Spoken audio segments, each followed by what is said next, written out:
നമ്മളിപ്പോൾ ഉള്ളത് എംലിറ്റിൻ്റെ സയൻസിയ ഫെസ്റ്റിലാണ്.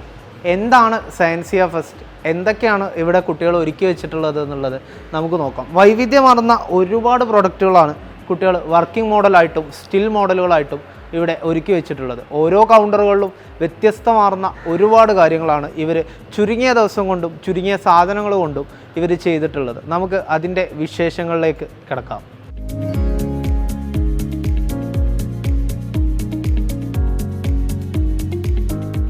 പ്രൊജക്റ്റിലൂടെ ചെയ്യുന്നത് ഇപ്പോൾ യുക്തിവാദികളൊക്കെ പറയുന്നത് ഖുർആൻ ഒരു ദിശയിലൂടെ സഞ്ചരിക്കുന്നു, ശാസ്ത്രം മറ്റൊരു ദിശയിലൂടെ സഞ്ചരിക്കുന്നതാണ് പറയുന്നത്. എന്നാൽ ഖുർആനിൻ്റെ പല നിഗമനങ്ങളെയും ഖുർആനിൽ പരാമർശിച്ച പല കാര്യങ്ങളെയും അത് യാഥാർത്ഥ്യമാണെന്ന് ഇന്ന് ശാസ്ത്രം തെളിയിച്ചുകൊണ്ടിരിക്കുകയാണ്. അക്കാര്യങ്ങളെയാണ് ഇതിലൂടെ നാം ഇവിടെ ഈ പ്രൊജക്റ്റിലൂടെ എല്ലാവരും കാണിക്കാൻ ആഗ്രഹിക്കുന്നത്. വിശുദ്ധ ഖുർആനിൽ കാണാം, ബിസ്മില്ലാഹിർ റഹ്മാനിർ റഹീം വൽജിബാല ഔതാദ, പർവ്വതങ്ങളെ നാം ആണികളാക്കിയിരിക്കുന്നുവെന്ന് ഖുർആനിൽ പറയുന്നുണ്ട്. സർവകലാശാലകളിലെല്ലാം അടിസ്ഥാന ഗ്രന്ഥമായി, ജിയോളജിയുടെ അടിസ്ഥാന ഗ്രന്ഥമായി റഫറൻസ് ചെയ്യുന്ന ദ എർത്ത് എന്ന ശീർഷകത്തിൽ തുടങ്ങുന്ന ഒരു ഗ്രന്ഥമുണ്ട്.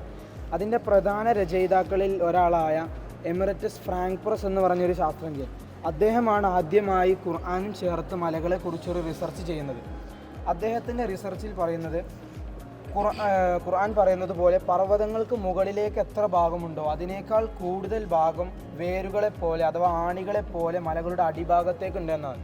തീ അണക്കുന്ന ഒരു റോബോട്ടാണിത്. ഈ റോബോട്ടിന് പേര് പറഞ്ഞാൽ ഫ്ലെയിം സെൻട്രി റോബോട്ട് എന്നാണ്. ഫ്ലെയിം എന്ന് പറഞ്ഞാൽ തീ, സെൻട്രി എന്ന് പറഞ്ഞാൽ സെൻസ് ചെയ്യുക എന്നുള്ളതാണ്. റോബോട്ടിന് വിശദീകരണം എന്ന് പറഞ്ഞാൽ ഈ റോബോട്ടിൽ യൂസ് ചെയ്തിരിക്കുന്നത് 3 ഫ്ലെയിം സെൻസറുകളാണ്. 3 ഫ്ലെയിം സെൻസർ ഫ്രണ്ടിലായിട്ടാണ് വെച്ചിട്ടുള്ളത്.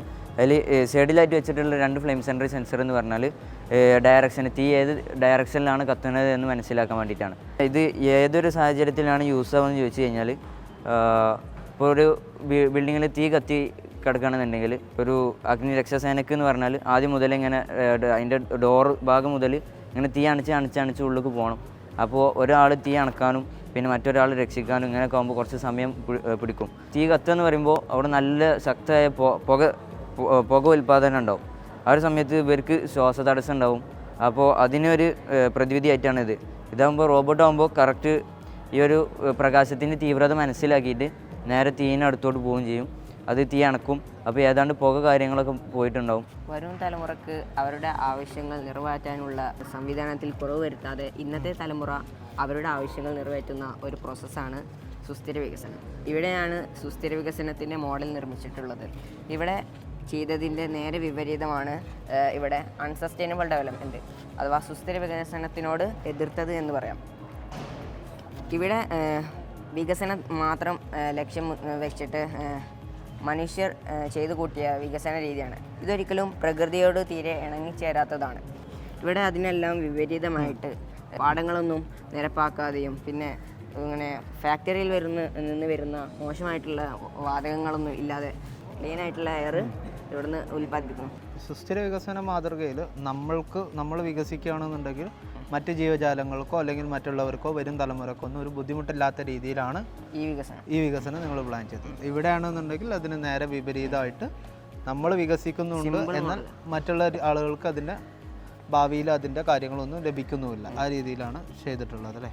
സുസ്ഥിര വികസനം അഥവാ സസ്റ്റൈനബിൾ ഡെവലപ്മെൻറ്റ് എന്ന ആശയം മുൻനിർത്തി വെച്ച് ഉണ്ടാക്കിയ ഒരു പ്ലാൻഡ് അഥവാ ഡെവലപ്ഡ് സിറ്റിയാണ് ഇതുകൊണ്ട് ഉദ്ദേശിക്കുന്നത്. ഓരോ സ്ട്രീറ്റ് ലൈറ്റിലും നമ്മൾ സോളാർ പാനൽ വെച്ചിട്ടുണ്ട്. അപ്പോൾ ഈ സ്ട്രീറ്റ് ലൈറ്റ് എന്ന് പറയുമ്പോൾ ഏകദേശം 30 മുതൽ ഒരു 60 വാട്ട് ഒക്കെയാണ് സാധാരണ മീഡിയം ലെവലിൽ ഉണ്ടാവുക. അപ്പോൾ ഈ അതിൻ്റെ മേലുള്ള സോളാർ പാനൽ അതിൻ്റെക്കാൾ എത്രയോ ഇരട്ടി കറണ്ട് ഉൽപ്പാദിപ്പിക്കും. ഈ ഫ്യൂച്ചർ വരുമ്പോൾ ഒരു സിറ്റി ഇല്ലാതെ ഒരിക്കലും ജീവിക്കാൻ കഴിയില്ല. അപ്പോൾ അന്നത്തെ കാലത്ത് ഒരു സിറ്റി എങ്ങനെ ക്ലീനായിട്ട് കൊണ്ട് നടക്കണം, ഒരു സിറ്റി എങ്ങനെ ആവണം എന്നുള്ളതിൻ്റെ ഒരു പ്ലാൻഡ് മാതൃകയാണ് ഇതിലുള്ളത്.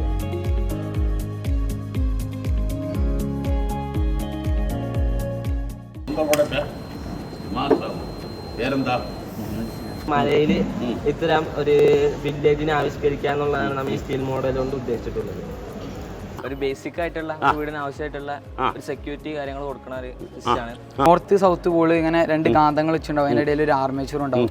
അങ്ങനെ ഈ ഷട്ടർ തുറക്കണതിൽ ആ ഫോഴ്സിൽ വന്നാണ്ട് വീണ വെള്ളം മലകൾ ഇടിച്ച് നിൽക്കുക, വലകൾ നികത്തുക, അങ്ങനെയൊക്കെ ചെയ്യുമ്പോൾ മണ്ണിടിച്ചിൽ ഉരുൾപൊട്ടൽ അങ്ങനത്തേനൊക്കെ കാരണമാണ്.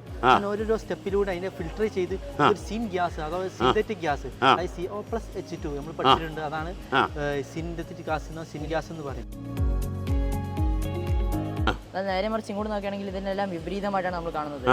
വായു മലിനീകരണ സുസ്ഥിര വികസനമായിട്ടുള്ള ഒരു സൊസൈറ്റിയാണ് നമ്മളിവിടെ കാണുന്നത്. ഇവിടെ നോക്കുകയാണെങ്കിൽ സസ്റ്റൈനബിൾ ഡെവലപ്മെന്റ് സൊസൈറ്റി. വെള്ളം ചൂടാക്കാൻ പല മെത്തേഡ് ഉപയോഗിക്കുന്നത്, കരി, പെട്രോൾ, ഡീസലൊക്കെ ഉപയോഗിച്ചിട്ട്. ഇവിടെ ഉപയോഗിക്കുന്നത് ന്യൂക്ലിയർ ഫിഷൻ എന്ന് പറഞ്ഞിട്ടാണ്. അതായത് ഇതിലുള്ള റിയാക്ടറിൽ ഫ്യൂല് നിറച്ചിട്ട്, അതായത് തോറി എന്ന് പറഞ്ഞിട്ടുള്ള ആറ്റം നിറച്ചിട്ട് അതിനെ ഇതിൽ വെച്ചിട്ട് വിഘടിപ്പിച്ചെടുക്കുക. ഉപയോഗത്തിന്റെ ഭാഗമാണ് കൃഷി രീതി. കൃഷി രീതിന്റെ പുതിയ രീതികളാണിത്. മീൻ കൃഷിയൊക്കെ നടത്തുകയാണെങ്കിൽ അതിന്റെ മേലെ തന്നെ ഒരു കാറ കൃഷിക്കുള്ള സംവിധാനം കൂടി ഉണ്ടാക്കിയിട്ട് നടത്തി ഒരുപാട് വരുമാനം നേടാം. ഈ ചെറിയ സ്ഥലത്തുള്ള വീടൊക്കെ ആണെങ്കിൽ ടെറസിന്റെ മേലൊക്കെ കൃഷി ചെയ്തിട്ട് അവരുടെ വീടുകൾക്ക് ആവശ്യമായ പച്ചക്കറിയും കാര്യങ്ങളിലൊക്കെ അവിടെ തന്നെ ഉണ്ടാക്കിയെടുക്കാം. കോഡ് ഭാഷയിൽ നമ്മുടെ കാലാവസ്ഥ നിരീക്ഷണ കേന്ദ്രത്തിന് അയക്കുകയും അത് ഡീകോഡ് ചെയ്തുകൊണ്ട് കമ്പ്യൂട്ടറിന്റെ സഹായത്തോടെ കൊണ്ട് ഡീകോഡ് ചെയ്തുകൊണ്ട് അത് നമുക്ക് വിവരങ്ങൾ തരികയും ഇപ്പോൾ നമുക്കൊരു സൈക്ലോൺ വരാൻ ചുഴലിക്കാറ്റ് വേണമെങ്കിൽ അതിനുള്ള പ്രിക്കോഷൻസ് നമുക്ക് എടുക്കാൻ ഇത് സഹായിക്കുന്നു. ജോർജ് ജെഫേഴ്സൺ എന്ന് പറയുന്ന ഒരു വ്യക്തി, ഒരു സയന്റിസ്റ്റ്, അമേരിക്കയിൽ വെച്ചിട്ട് 1000 സെൽഷ്യസ് ചൂട് താങ്ങാൻ സാധിക്കുന്ന ടങ്സ്റ്റൻ എന്ന് പറഞ്ഞിട്ടുള്ള മെറ്റൽ ഉപയോഗിച്ചൊരു റിസർച്ച് ചെയ്യാണ്. അദ്ദേഹം തൂണ് പോലെ ഈ ടങ്സ്റ്റൻ എന്ന് പറഞ്ഞ മെറ്റൽ ക്രിയേറ്റ് ചെയ്തിട്ട് വളരെ ഭൂമിയുടെ ആഴത്തിലേക്ക് ഇറക്കി നോക്കുകയാണ്. നമ്മളെ കോഴിക്കോടൊക്കെ ബീച്ചിൽ പടിഞ്ഞോണ്ടിരിക്കുകയാണ്. പക്ഷെ ഒരു വലിയ പ്രശ്നമായിക്കാണ്ട് അനുഭവപ്പെട്ടില്ലെങ്കിൽ വന്നോണ്ടിരിക്കുകയാണ്. അപ്പൊ ഇനി നമ്മളെ നാട്ടിലും എന്താക്കുക അങ്ങനത്തെ ഈ വാട്ടർ പ്യൂരിഫിക്കേഷൻ സിസ്റ്റം അങ്ങനത്തെ കൊണ്ടുവരാം. ഇനി വലിയ വലിയ പ്യൂരിഫിക്കേഷൻ സിസ്റ്റം ഒക്കെ വെച്ചുകൊണ്ട് നമ്മുടെ ടണൽ വെള്ളമൊക്കെ എന്തെങ്കിലും ഡ്രിങ്കിങ് വാട്ടർ ഒക്കെയാണ് യൂസ് ചെയ്യാം. അപ്പൊ ഒരു പ്യൂരിഫൈ അതിന്റെ ഡ്രിങ്കിങ് വാട്ടർ ആക്കിയ മാറ്റങ്ങൾ